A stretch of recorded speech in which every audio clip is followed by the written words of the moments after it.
আসসালামু আলাইকুম। আশা করি আপনারা সবাই ভালো আছেন। আমিও আলহামদুলিল্লাহ আমার পরিবারের সাথে আমার বাবাকে নিয়ে ভালো আছি। তো আজ আরেকটি ব্লগ নিয়ে আপনাদের সামনে চলে আসলাম। এই তো সকালবেলায় আমি আমার বাবাকে রেডি করে দিচ্ছিলাম।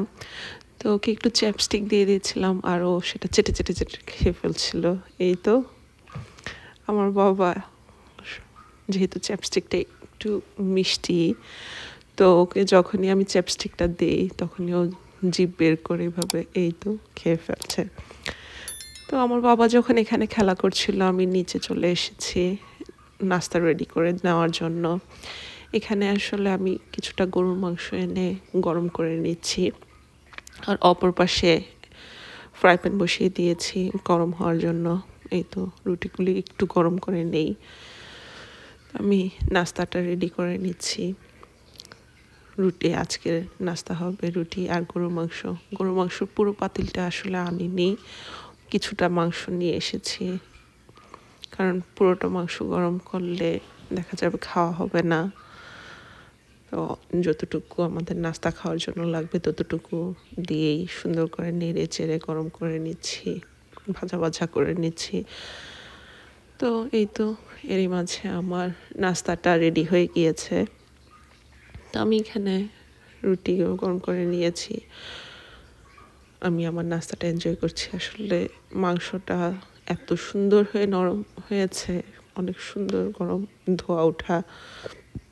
আমরা আসলে মাংস নরম না, বেশি নরম মাংস পছন্দ করি। তো আমার আম্মু সব সময় চুলা কমিয়ে মাংসটা ভাজা ভাজা করে করে রাখে। তো আমি যখন নাস্তাটা এনজয় করছিলাম, এই তো আমার বাবা আমার পাশেই খেলা করছে। তো নাস্তা করে রেডি হয়ে বের হয়ে গেলাম আমার বাবাকে আর আব্বুকে নিয়ে।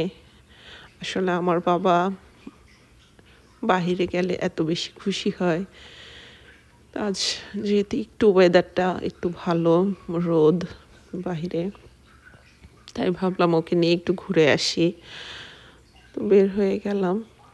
রোদ দেখা গেল আসলে টেম্পারেচারটা এত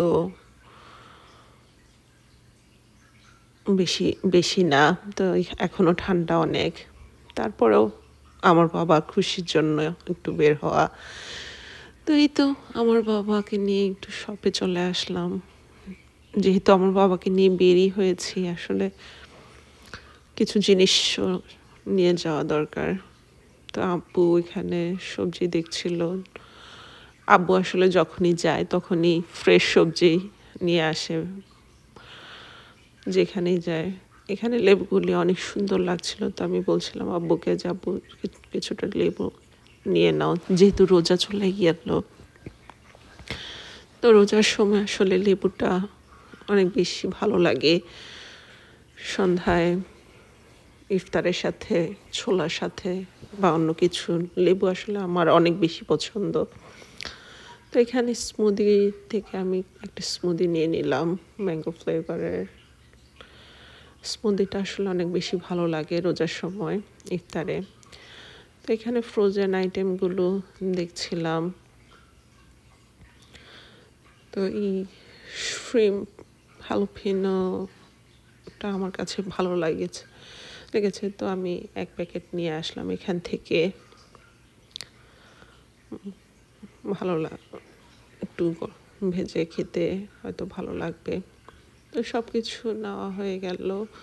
এই তো আব্বু এখানে চেক আউট করে নিচ্ছে, আর এই তো আমার বাবা শীর্ষে খেলা করছে স্ট্রলারে। এই তো চলে আসলাম বাসায়। তো বাসায় এসে তো আমার বাবা মহা খুশি। আসলে ও বাসায়ও বেশিক্ষণ থাকতে চায় না, আবার বাসা থেকে বের হলেও বাহিরেও বেশিক্ষণ ওর ভালো লাগে না। তো দোটানার মধ্যে থাকে সব সময়। তো যখন কিছুক্ষণ বাহিরে থাকার পরেই ওর আসলে ঘরে ফেরার জন্য বিরক্ত শুরু করে যে না, এখন আমি আমার ঠিকানায় যাব। তো ওকে এনে যখন আব্বু শুয়ে দিয়েছে এখানে, ও এত খুশি হয়ে গেল, খুশি হয়ে এখানে খেলা করছে। তারপর তো দুপুরবেলা আম্মুকে এই তো গোসল করিয়ে দিচ্ছে সুন্দর করে। গোসল টোসল করে এই তো আমার বাবা রেডি হয়ে গিয়েছে। তো ও যখনই গোসল করে রেডি হয় এত বেশি খুশি থাকে মাশাআল্লাহ। তো যখন বসে বসে দোল খাচ্ছিল আমি ওকে একটু রেকর্ড করে রাখলাম আপনাদের সাথে শেয়ার করার জন্য। তো ওইখানে বসে আছে, আসলে আম্মু ঘরের সব কিছু ধোয়ার জন্য ওয়াশিং মেশিনে দিয়ে দিয়েছে। তো আমি একটু রেকর্ড করে রাখলাম আমাদের নিত্য প্রয়োজনীয় কাজগুলো। আসলে এখানে তো ওয়াশিং মেশিনে আমাদের কাজগুলি অনেক বেশি সহজ করে দেয়। যাদের ওয়াশিং মেশিন নেই তাদের তো অনেক কষ্ট হয়।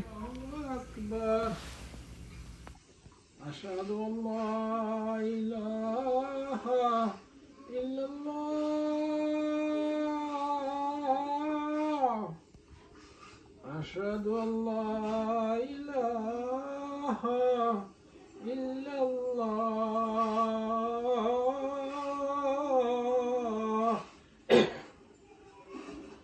أشهد أن محمد رسول الله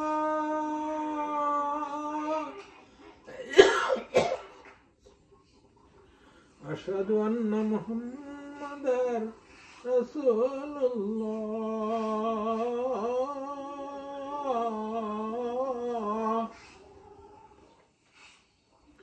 حي على الصلاة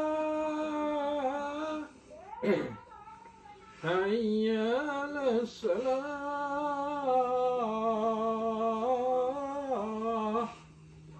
حي على الفلاح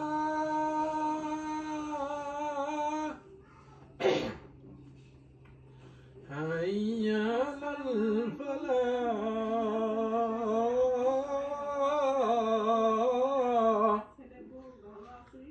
الله أكبر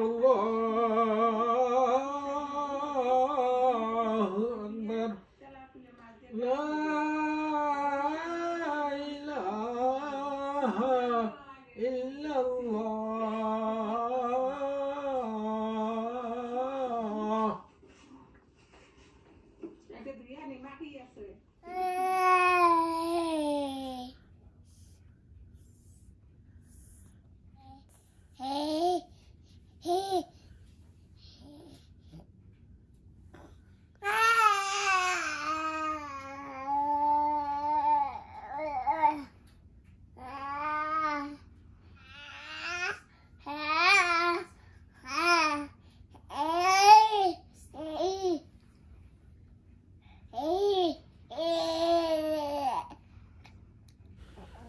সন্ধ্যায় আব্বু ওকে কোলে নিয়ে যখন আজান দিয়েছে, তারপর আব্বু সরিয়ে দেওয়ার পরে ও নিজে নিজেই আজান দিচ্ছে।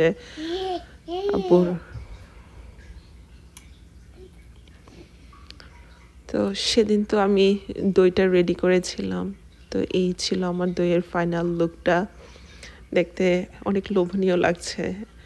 তো আমি ডেসক্রিপশন বক্সে লিঙ্কটা দিয়ে রাখবো, আপনারা যদি কেউ মিস করে থাকেন দইয়ের রেসিপিটা আপনারা দেখে নিতে পারেন।